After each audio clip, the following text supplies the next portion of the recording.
우리가 살아가는, 또 앞으로 살아갈 이곳 지구.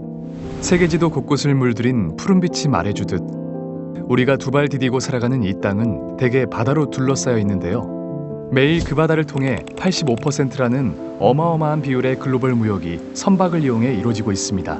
즉, 전 세계적으로 식재료, 생필품, 석탄, 철강 등의 원자재 및 원유, 석유 등의 에너지 중 열의 8이 넘는 만큼이 모두 배를 통해 운반되고 있다는 뜻이며, 우리나라의 경우 100%에 가까운 99.7%의 수출입 화물이 배로 운송되고 있습니다. 이렇게 배를 이용한 운송 서비스를 우리는 해운이라고 부르며, 해운은 해상 운송의 줄임말로 배로 사람을 태워 나르거나 화물을 실어 나르는 일을 일컫습니다. 단순 운송을 넘어 수많은 연관 산업들의 중간 매개체가 되어주며 우리 삶과 뗄래야 뗄 수 없는 분야로 자리 잡은 해운. 과연 이 해운의 핵심, 선박이 멈추면 지구는 어떤 모습이 될까요? 선박이 멈춘 지 첫째 날, 뉴스와 SNS는 온통 해운 중단에 대한 소식으로 떠들썩합니다. 소식은 빠르게 퍼지기 시작해 전 세계 곳곳에 닿게 되고 사람들은 충격에 빠지게 되는데요. 이에 따라 심리적 불안감이 세상에 만연해지고 주식시장, 금융 등의 경제 상황도 큰 영향을 받기 시작하죠. 시간은 흘러 선박이 멈춘 지 7일, 즉 일주일째가 되었습니다.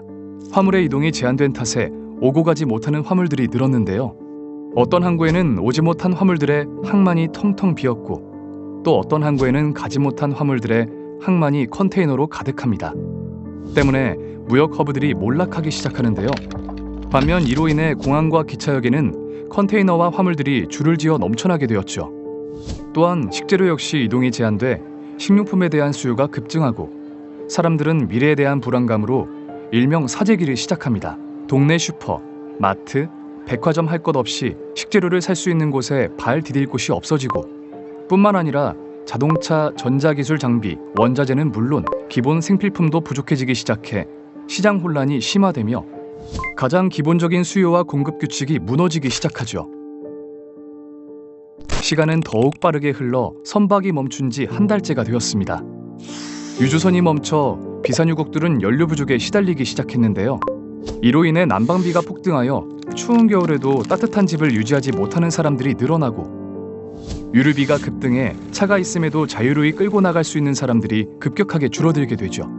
한편 국경에는 트럭들이 길게 줄을 잇고 물품 운송이 어려워져 크나큰 문제들이 발생하기 시작합니다. 또 철근 가격이 큰 폭으로 오름으로써 집값이 폭등하고 전기료가 급등하는데요. 병원, 공공시설과 공익사업기관, 군부대와 같은 국가 필수 시설에 에너지를 공급하기 위해 도시 일부는 정전이 되고, 이로 인해 아름답게 반짝이던 밤은 어느새 까마득한 어둠으로 뒤덮이게 되었죠.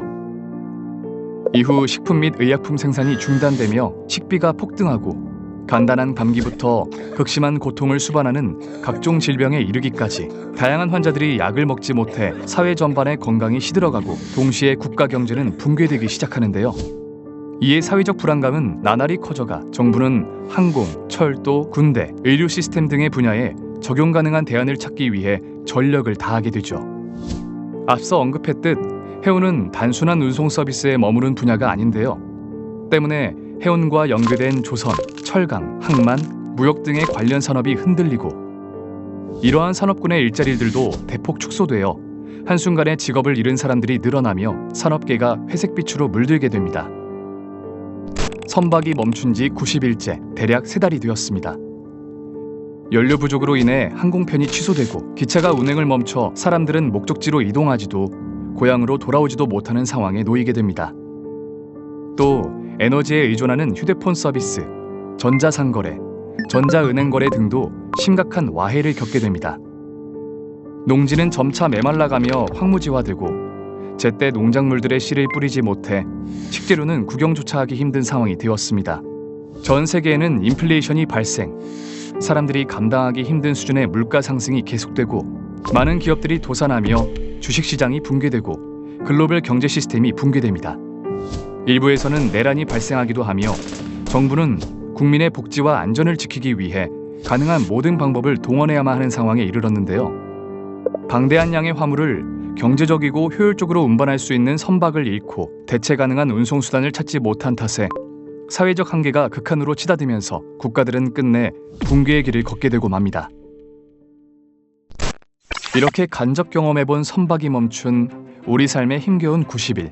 하지만 실제로도 중남미 파나마 운하에 가뭄이 발생하여 국제무역시장에 비상이 걸리기도 했고, 아프리카 동부 해안에서는 소말리아 해적의 공격으로 해운이 중단되며 수많은 피해가 야기되기도 했죠. 또 팬데믹 시기에는 전 세계적으로 해상운송의 차질이 빚어지며 범세계적인 물류 대란과 인플레이션을 겪기도 했는데요.